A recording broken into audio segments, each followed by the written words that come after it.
इस वीडियो में हम कर रहे हैं कक्षा 9 संस्कृत शैमुषी में चतुर्था पाठा सूक्ति मौक्तिकम। आज हम इसमें इसका अभ्यास करेंगे। प्रश्न नंबर 1, एक पदेन उत्तरम लिखत। एक शब्द के द्वारा उत्तर लिखिए। क विततः क्षीणा कीदृशा भवति, अर्थात धन से हीन कैसा होता है। अक्षीणो अर्थात नष्ट न हुआ मीन्स संपन्न।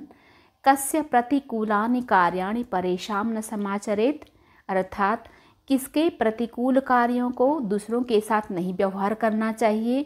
आत्मा के प्रतिकूल अर्थात आत्मनः। कुत्र दरिद्रता न भवेत, कहाँ गरीबी नहीं होनी चाहिए। मधुर बोलने में मीस प्रिय वचने। वृक्षा स्वयं कानि न खादन्ति, पेड़ स्वयं क्या क्या नहीं खाते हैं। कानि ये कौन की बहुवचन है अर्थात फलों को फलानि। का पुरा लघ्वी भवति, अर्थात कौन शुरुआत में छोटी होती है। दोपहर की बात के छाया के समान सज्जनों की मित्रता, अर्थात परार्धस्य छाया एवं सज्जनानां मैत्री। परार्धस्य छाया को बोलते हैं दोपहर की बात की छाया, एवं होता है समान। अब हम करेंगे इसमें इसका प्रश्न नंबर 2। अधोलिखित प्रश्नानाम उत्तराणि संस्कृत भाषया लिखत, अर्थात नीचे लिखे गए प्रश्नों के उत्तर संस्कृत भाषा के द्वारा लिखिए।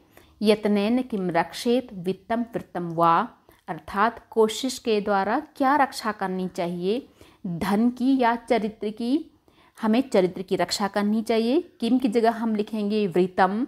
यत्नेन वृत्तम रक्षेत, कोशिश के द्वारा चरित्र की रक्षा करनी चाहिए। अब है इसमें अस्माभि किम न समाचरेत, अर्थात हमारे द्वारा क्या आचरण नहीं किया जाना चाहिए। मीस कीदृशा आचरण न कर्तव्यम, किस प्रकार का आचरण नहीं किया जाना चाहिए। हमारे द्वारा आत्मा के प्रतिकूल आचरण दूसरों के साथ नहीं किया जाना चाहिए। अर्थात अस्माभि आत्मनः प्रतिकूलः आचरणं परैः न कर्तव्यम, अर्थात हमारे द्वारा आत्मा के प्रतिकूल आचरण दूसरों के साथ नहीं किया जाना चाहिए। परैः होता है दूसरों के साथ। गा जन्तवः केन तुष्यन्ति, प्राणी किससे संतुष्ट होते हैं। मधुर वाक्य प्रदान करने से। प्रिय वाक्य प्रदान है ना, ये हम लिखेंगे कैन की जगह। अब हम करेंगे इसमें इसका घा। सज्जनानां मैत्री कीदृशी भवति, मीन्स अच्छे लोगों की मित्रता कैसी होती है। दोपहर के बाद की छाया के जैसी, पहले छोटी और बाद में बड़ी। हम इसमें कीदृशी की जगह लिखेंगे परार्धस्य छाया एवं पुरा लघ्वी पश्चात च गुरुवी, अर्थात सज्जनों की मित्रता दोपहर की बात की छाया के जैसी, पहले छोटी और बाद में बड़ी होती है। अब हम करेंगे इसमें इसका गा। सरोवराणाम हानि कदा भवति, अर्थात तालाबों की हानि कब होती है। जब हंसों के साथ उनका वियोग होता है, अर्थात यदा मिस जब। यदा सरोवराणाम हंसः विप्रयोगः भवति तदा तेषां हानि भवति, अर्थात जब तालाबों का हंसों के साथ वियोग होता है तब उनकी हानि होती है। अब है इसमें इसका प्रश्न नंबर 3। क स्तंभे विशेषणानि ख स्तंभे च विशेषाणि दत्तानि तानि यथोचितं युज्यत, अर्थात क स्तंभ में विशेषणों को और ख स्तंभ में विशेष्यों को दिया गया है, उनको सही से मिलाइए। पहला है आस्वाद्यतोया यानी कि स्वाद वाले पानी की क्या होती है, नदियाँ यानी कि नद्या। दूसरा है गुणयुक्तः, गुण से युक्त, क्या बताया था उसमें, गरीब यानी कि दरिद्रः, क्योंकि इसको बताया गया था कि जो गुणहीन धनी होता है उससे गुणयुक्त दरिद्र भी श्रेष्ठ होता है।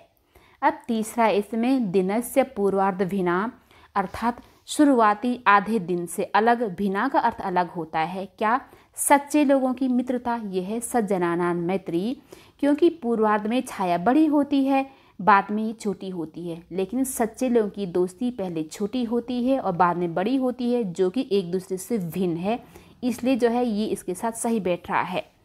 और दूसरा इसमें घ वाला दिनस्य परार्ध भिना, अर्थात बाद के आधे दिन से भिन्न क्या है इसमें, खलाना मैत्री यानी कि दुष्ट लोगों की दोस्ती। इसमें पहले क्या होती ना कि छाया छोटी होती है, बाद में बड़ी होती है, जो कि इससे जो है बिल्कुल अलग है।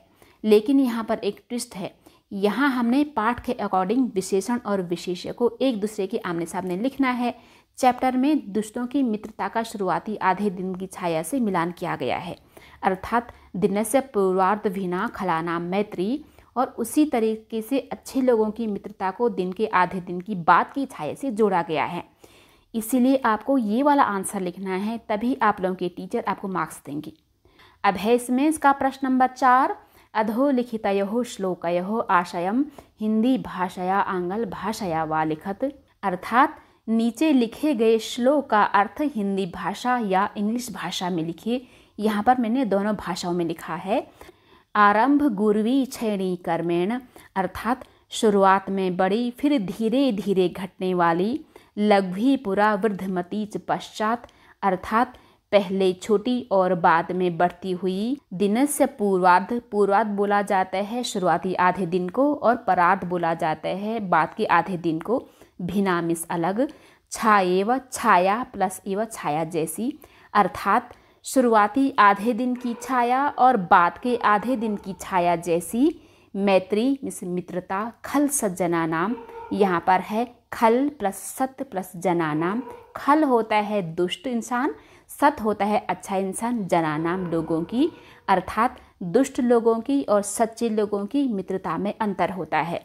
अर्थात शुरुआत में बड़ी फिर धीरे धीरे घटने वाली, शुरुआती आधे दिन की छाया जैसी, और पहले छोटी फिर बाद में बढ़ती हुई, बाद के आधे दिन की छाया के समान दुष्ट लोगों की और सच्चे लोगों की मित्रता में अंतर होता है।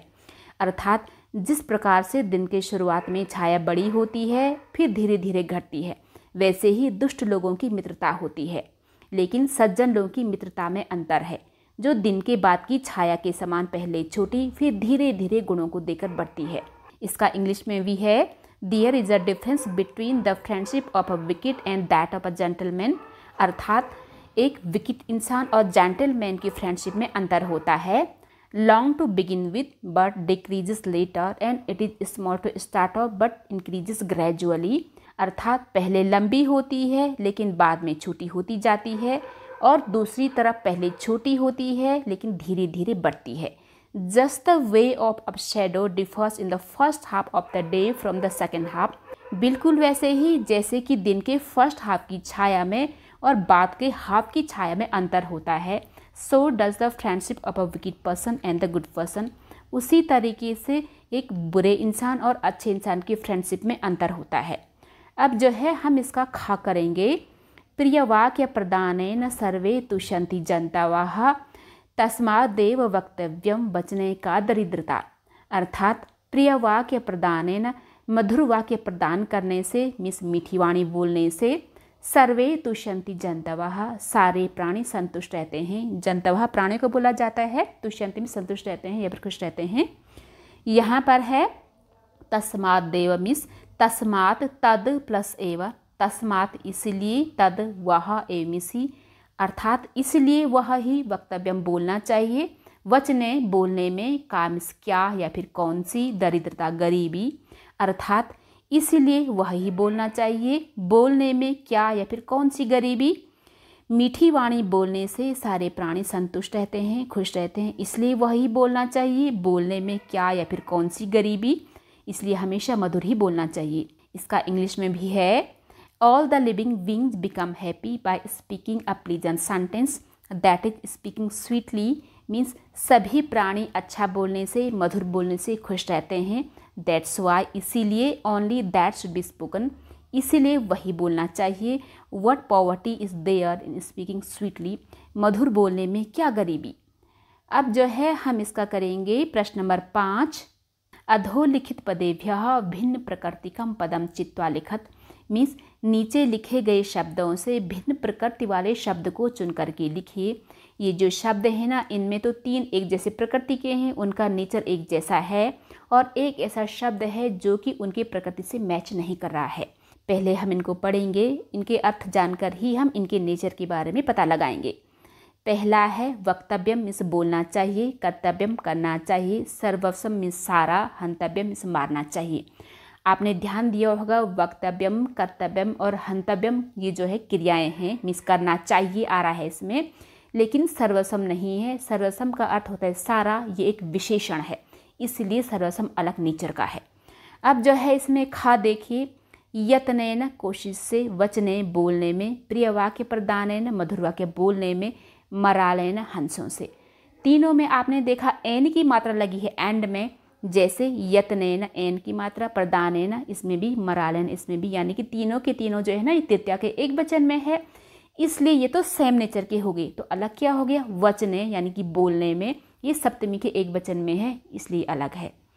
अब है इसमें गा, श्रूयताम सुनना चाहिए, अवधार्यताम मन में धारण करना चाहिए, क्षम्यताम क्षमा करना चाहिए। तीनों की तीनों अगेन वर्ब ये क्रियाएं हैं, और धनवताम का अर्थ होता है रईसों का, इसलिए जो है धनवताम औरों से अलग है क्योंकि धनवताम यहाँ पर संज्ञा है।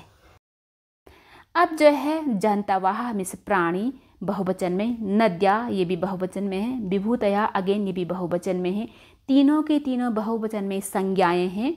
अब लास्ट बचता है इसमें परिताहा, जिसका अर्थ होता है चारों तरफ, ये एक अव्यय है। अव्यय क्या होता है, ये वो शब्द होते हैं जो कभी भी चेंज नहीं होते हैं, चाहे लिंग वचन आदि चेंज होती रहे। अब जो है हम करेंगे इसमें प्रश्न नंबर 6, स्थूल पदान्यधिकृत्य प्रश्न निर्माणम कृत, यानी कि स्थूल पद के आधार पर प्रश्न का निर्माण करिए। स्थूल पद क्या हैं, जो बोर्ड अक्षर में लिखे गए हैं उन्हें स्थूल यानी कि भारी शब्द बोलते हैं, है ना, स्थूल का अर्थ तो भारी होता है। अब हम यहाँ पर करेंगे का वृत्ततः क्षीणः हतः भवति, अर्थात चरित्र से क्षीण नष्ट हुआ होता है, चरित्र से, क्योंकि ये बोल्ड अक्षर में है वृत्ततः, और अगेन यहाँ पर तहसील प्रत्यय लगा है जो कि अपादान जैसा सेंस देता है। एक बात आपको हमेशा याद रखनी है, जिस भी वर्ड का क्वेश्चन वाला वर्ड बनेगा उसमें जो विभक्ति और वचन लगेगा, प्रश्नवाचक शब्द में भी वही विभक्ति और वचन लगेगा, क्योंकि ये पंचमी वाला सेंस देता है, वो भी एक वचन में। तो पंचमी के सेंस में एक वचन में किससे में बनता है, कस्मात, कस्मात क्षीणः हता भवति, अर्थात किससे हीन जो है नष्ट हुआ होता है। अब जो है इसमें खा है, धर्म सर्वस्वम श्रुत्वा अवधार्यतम, यानी कि धर्म का सार सुन करके मन में धारण करना चाहिए, क्योंकि ये द्वितीया के एक वचन में है। तो प्रश्न बनेगा कि किसको किसको कि द्वितीया के एक वचन में बोला जाता है, कम कम श्रुत्वा अवधार्यताम। अब जो है इसमें वृक्षा फलम न खादंती, पेड़ फल नहीं खाते हैं। तो प्रश्न बनेगा कि कौन फल नहीं खाते हैं, कौन के लिए के बोलते हैं। वैसे भी वृक्षा जो है प्रथमा के बहुवचन में है, कौ काउ के ये भी प्रथमा के बहुवचन में है, कि कौन फल नहीं खाते हैं, के फलम ना खादंती। अब लास्ट बचता है इसमें खलाना मैत्री आरंभ गुर्वी भवती, यानी कि दुष्ट लोगों की मित्रता शुरुआत में बड़ी होती है। तो प्रश्न बनेगा कि किन की, दोनों के दोनों यहाँ पर केशाम का अर्थ होता है किन की, दोनों के दोनों यहाँ पर षष्ठी की बहुवचन में है। केशाम मैत्री आरंभ गुर्वी भवती, किसकी मित्रता जो है शुरुआत में बड़ी होती है। और जब आप ये प्रश्नवाचक वाक्य बना रहे होते हैं तो ये प्रश्नवाचक चिन्ह नहीं भूलना है, हालांकि ये बच्चों को बताया जाता है लेकिन फिर भी बड़े जल्दबाजी में भूल जाते हैं। अब है इसमें लास्ट प्रश्न नंबर 7, अधोलिखितानि वाक्यानि लोट लकारे परिवर्तियत, यानी कि नीचे लिखे गए वाक्यों को लोट लकार में परिवर्तन करिए। लोट लकार को हम आज्ञार्थक शब्द भी बोला जाता है। आपने एक बात ध्यान रखना है कि लोट लकार के प्रथम पुरुष में तू ताम अंतु प्रत्यय लगता है और मध्यम पुरुष के एक वचन में धातु लगता है बिना हलंत वाला। वैसे भी ज्यादातर वाक्य प्रथम पुरुष में ही बनते हैं। सह पाठम पढ़ती, अर्थात वह पाठ पढ़ता है। सह क्या है, प्रथम पुरुष के एक वचन में है तो उसमें तू लगेगा, इसका बनेगा सह पाठम पठतु, अर्थात वह पाठ पढ़े। अब है इसमें नद्या आस्वाद्यतोयः सन्ति, अर्थात नदियाँ स्वादिष्ट पानी वाली होती हैं। क्योंकि प्रथम पुरुष के बहुवचन में है इसलिए उसमें अंतु लगेगा कि नद्या आस्वाद्यतोयः सन्तु, मीन्स नदियाँ स्वादिष्ट पानी वाली होवें। अब जो है इसमें सह सदैव प्रिय वाक्यम वदति, ये भी प्रथम पुरुष के एक वचन में है, इसमें तू लगेगा एंड में। सह सदैव प्रिय वाक्यम वदति, वह हमेशा मीठी वाणी बोलता है। सौ सदैव प्रिय वाक्यम वदतु, मीन्स वह हमेशा मीठी वाणी बोले। अब जो है इसमें त्वम यानी कि मध्यम पुरुष के लिए आएगा, वो भी एक वचन में, तो उसमें क्या लगता है ना, धातु लगता है बिना हलंत वाला, तो समाचरसी का इसमें समाचार लगेगा। त्वम परेशान प्रतिकूलानि ना समाचरसी, अर्थात तुम दूसरों के प्रतिकूल व्यवहार नहीं करती हो, तो इसका बनेगा त्वम परेशान प्रतिकूलानि ना समाचार, कि तुम दूसरों के साथ प्रतिकूल व्यवहार ना करो। ते वृत्तम यत्नेन संरक्षन्ति, वे चरित्र की यत्न से कोशिश करते हैं। ये भी प्रथम पुरुष के बहुवचन में है। इसमें अंतु लगेगा, संरक्षन्ति का बनेगा संरक्षन्तु। ते वृत्तम यतनेन संरक्षन्तु। इसमें सिर्फ व भी चेंज होंगे क्योंकि लकार में व के फॉर्म ही चेंज होते हैं। अब है इसमें गा अहम परोपकाराय कार्यम करोमि, मैं परोपकार के लिए काम करती हूँ। इसमें क्या है, ये उत्तम पुरुष के एक वचन में है तो इसमें बनेगा करोमि का करवाणी। अहम परोपकाराय कार्यम करवाणी, मैं परोपकार के लिए काम करूँ।